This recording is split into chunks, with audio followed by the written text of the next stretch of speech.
Thank you, Mr. Chair, and yeah, and appreciate the various comments and participation of people on this post-constitutional amendment, which will go to the voters. So what we are doing today is basically deciding whether to put it before the voters and allow the voters and the people of California to make this decision. However, I do want to speak about the importance of raising this very important issue to the voters. And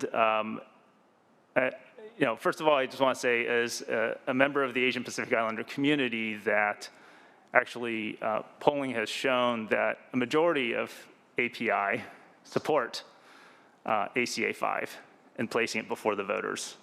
So I just want to make that very clear. Second of all, I do hear and recognize that there is a segment of the API community, primarily Chinese Americans, who have concerns about this. And I think I will tell you, I'm a father. I have 2 children. I remember applying for college and hearing rumors about quotas and certainly discrimination against applicants who are Chinese American or Asian, some of that perhaps grounded in fear. There may even been some truth to that, but it wasn't because black or brown applicants were going to take away my spot. In fact, I would say that more realistically, it was going to be the alumni preference or the person who had the wherewithal to participate in certain sports that perhaps actually would be the ones I'd truly be competing against, not based on our merits, but based on their privilege and their wealth. And so certainly I hear the fear that some of the people who are in opposition, they're concerned about their own children's chances of getting a so-called top slot or top college. But I think we need to really examine what the issue is when it comes to that. The other thing that I also want to mention is that certainly I think many of us want to embrace this idea of a meritocracy, but how do you have a meritocracy when we have structural racism? And I want to just speak specifically to the API community because, first of all, I think many of us have experienced, no matter how many generations our family have been in the United States, whether they were born here or were immigrants here, during the COVID-19, people did look at the color of our skin or perhaps the slant of our eyes or whatever other feature.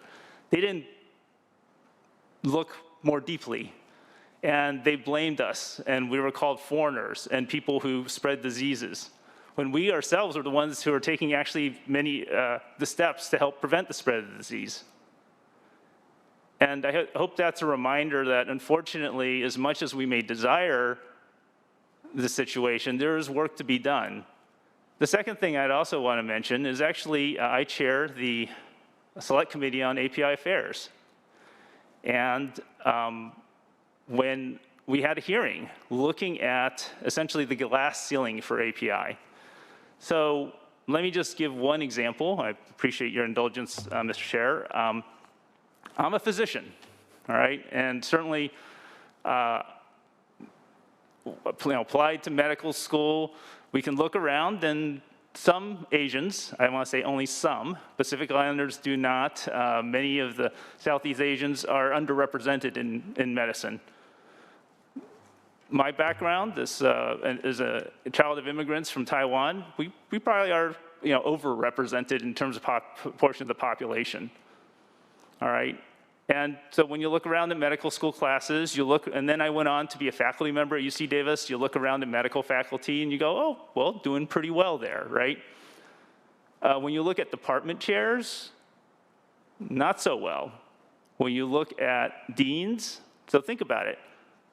We have like 150 some medical schools in the United States. We don't have a single API medical school dean. So what happened there? Look at the department chairs. What happened there?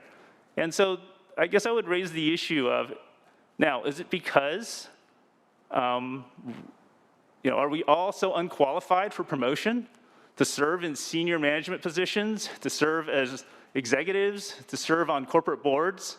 And this is not only about medicine, this goes across many different professions, many different fields of endeavor.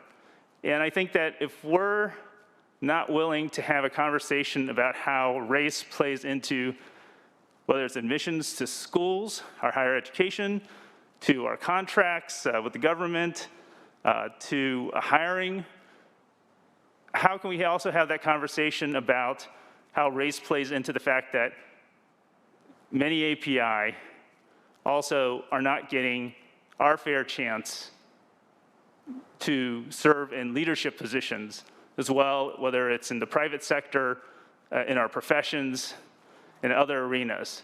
And so I think if we really want to be honest about this conversation, we cannot pretend that race doesn't matter and that people will not look at us this way. And so I hope that I certainly hear the opposition. I certainly sympathize with their fears.